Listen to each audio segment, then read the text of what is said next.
Hey guys, I'm broke and this is how I made this really cool sentient growth skin for cheap. Started with a dollar store base. You can see the price tag there. It's $2.75. Not a bad price at all for the base that it gives you. Now, I've done the black ice skin and I thought I wanted to challenge myself a little bit more and do something a little bit harder. So, just gonna take it all apart. I didn't necessarily need to do this part. I took it apart to take the squirt gun tube out, so this is no longer a functional squirt gun, but the black ice one is. I still have I still have the hose for it, so if I ever decide to, I can put it back in, but I'm probably not going to do it. So after popping it open, just took out the tube, and I pretty much had to put it back together after that. Um, the biggest reason why I took it apart was just to do some cleanup work. Just along, you can see the flashing, just stuff that doesn't help it stick together very well. Um, Here you can see I grabbed a piece of paper and I just pressed my thumb into it. Um, you want to push hard enough for your thumb to hurt, but not hard enough to rip the paper, is what I found was the best. Make sure you want to get the best seam line you can though, so it's easiest to cut out the template. Now, I didn't need to do this part. This was on the 1911, but I really liked the way that the cross looked on the grips, so I decided to do it. That's the only reason why I'm doing it now, is because I just liked the aesthetic of it.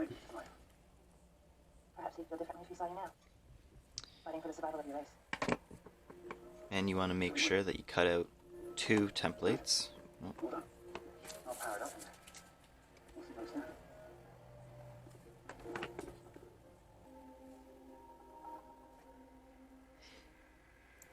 And because it's super tedious, I decided to draw it out on only one side of the grip, and then I would tape the 2 grips together and then cut it out at the same time, so I had the perfect match. And I wouldn't have to worry about it. But I was just estimating. This was all done pretty much freehand.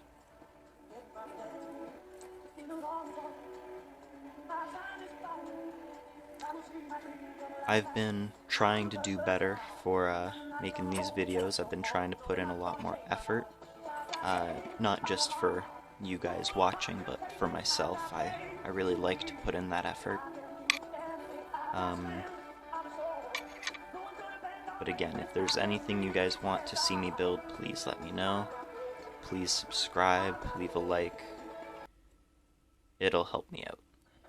So just, like you can see, I taped together the 2 grips and then I just cut it out all in one go. It helped it be pretty even.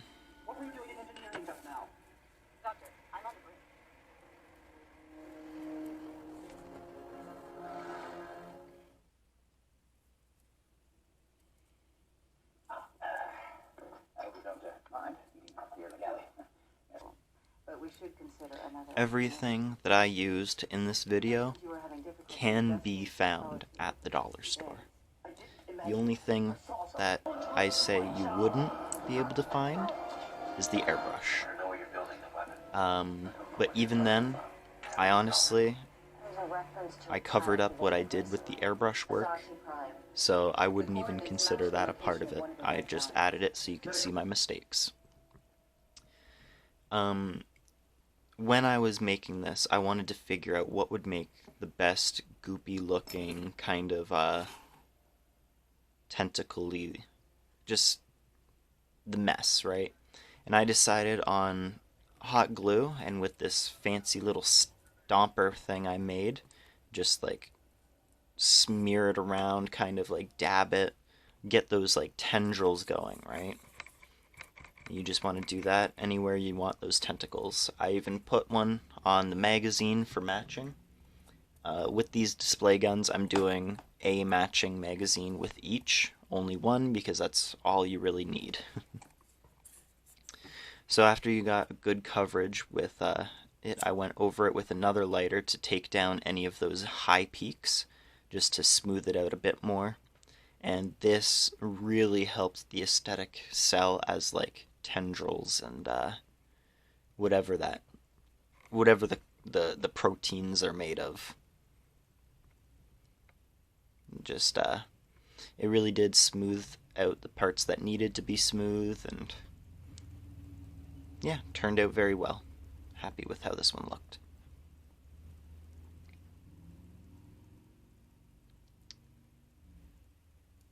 And just as your finger is starting to burn, finish it up.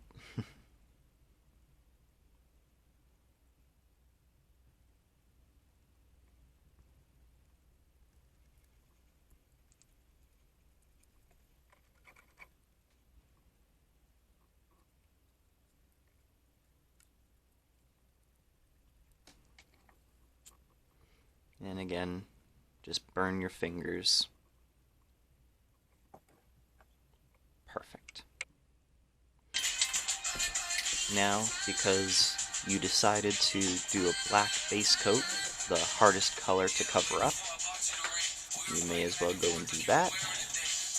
Just used a spray paint can that I had laying around, what was left of a gloss black that I had.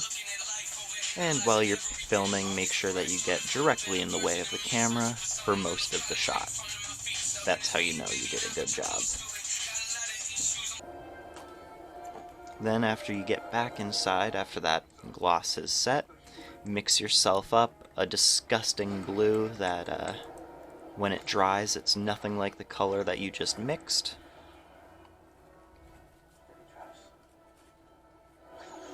And just put that in your airbrush and spray it on. Make sure you get lots of overspray, because overspray is fun to cover up, as we learn in this video. So I just did I tried to do a nice even coat of this navy blue I mixed up, but after it dried, it came out a chalky baby blue. Chalky, dirty baby blue, which was not the desired color.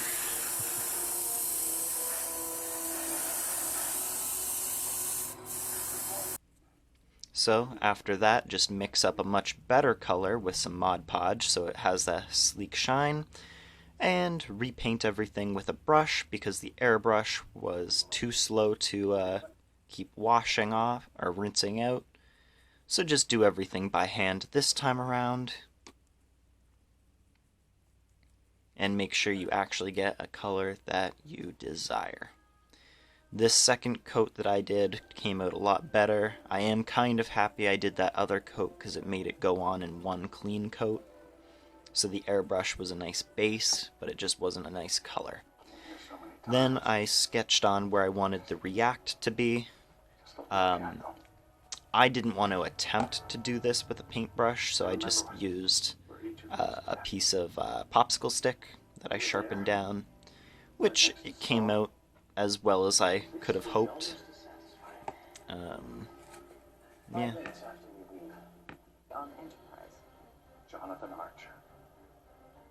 And just try to add all those little details. I really like the look of those little triangles, so I did a couple of those across the gun,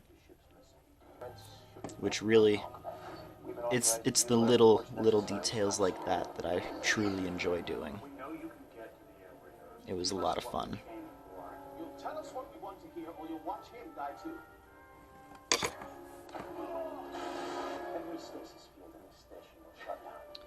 I posted a short today. It was asking if I should do the point of sale skin from Siege, which is a perfect challenge that I think I want to try to go for. It might not work out, but who cares? Now, just fixing all that overspray, I went over where I don't want the blue to be with a black, because I'm going to be using my favorite gunmetal color, graphite powder. So just go over and get that base coat of black everywhere that you want that graphite to be, because it really grabs onto the matte black. So do a very even coat, that the best even coat that you can do.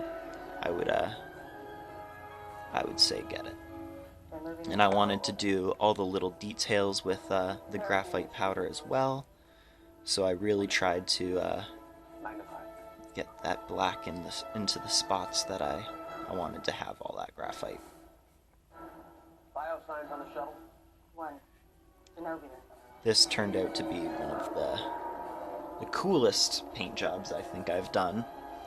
As much as I love the black ice, this React skin is just, it's a favorite of mine.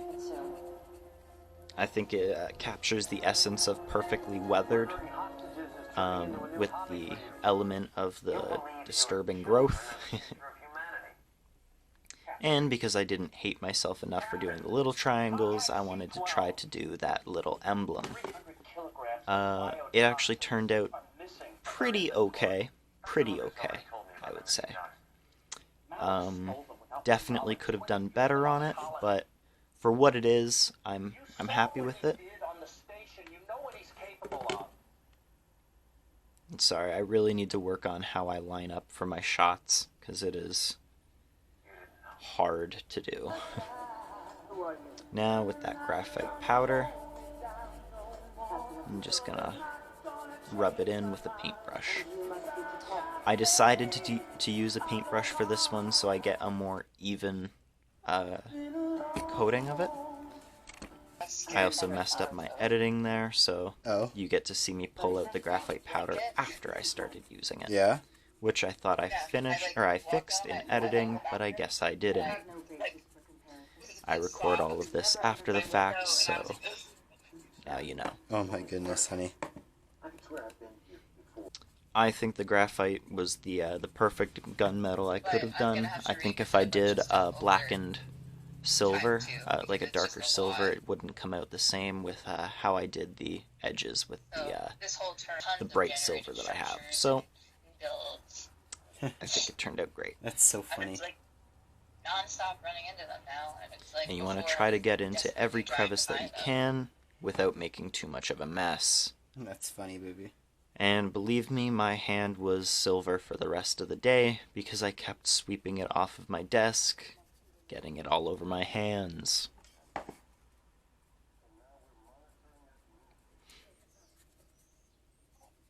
I wanted to make sure I got a nice even coat on every part. And then I went back over with the black to try to weather up some of the slide. Give it a more grimy look, like it's been used. It was just a very light, dry brushing that gave me a good coat.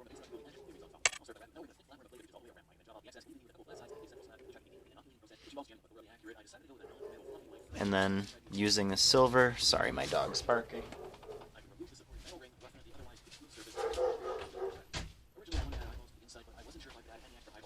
Using a dry brush of the silver around the edge of all of the graphite really sells that metal effect. And I did it on every edge of the gunmetal. So in case you want to replicate it, you know. But I did it on every hard edge to make it seem like it was worn. I also just lightly dry stippled it across the graphite to give it a more weathered appearance there as well. Now, because you chose to black it all out, you get to do hundreds of coats of yellow for it to finally be that bright yellow that you wanted. And after you finally get that, go back over with the black on everywhere that you accidentally got and cover up that yellow. Just a little bit of color correction. And then after you do all of that black, you want to make sure you get that with the graphite powder again, because it will just look odd with black splotches. So getting all of those final details with that graphite powder, we move on to the next part.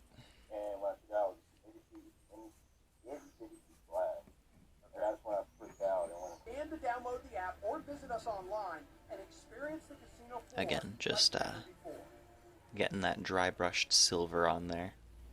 Make it look more worn than it is. I think it turned out pretty great. And now we're just kind of dabbing up all of that black.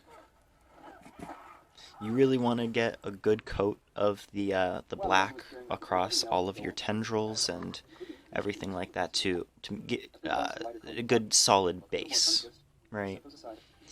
If we started with just the hot glue, the paint wouldn't stick right, and you know, it's a depth thing. The more colors you add, the more depth you have. So I started with the darkest color being black. It makes sense. I just don't know how to explain it. And then we gotta weather down all of that yellow because it's just a tad too bright for what the scheme is. So I went with a black wash, just stippling it on and then wiping it almost immediately to kind of smear it, make it look like it's been around a couple miles, you know? Then with a dark brown, I think this is a burnt umber, I made a nice wash with it to put over all of those black tendrils. And you want to get a thick coat of this wash all over it, so it really sets down deep. Then, with a cinnamon brown, I stippled on a kind of wet dry brush, like wetter than normal, right? Just all across, and if you add too much, just wipe it off with your finger. But other than that, you want to get full coverage over it.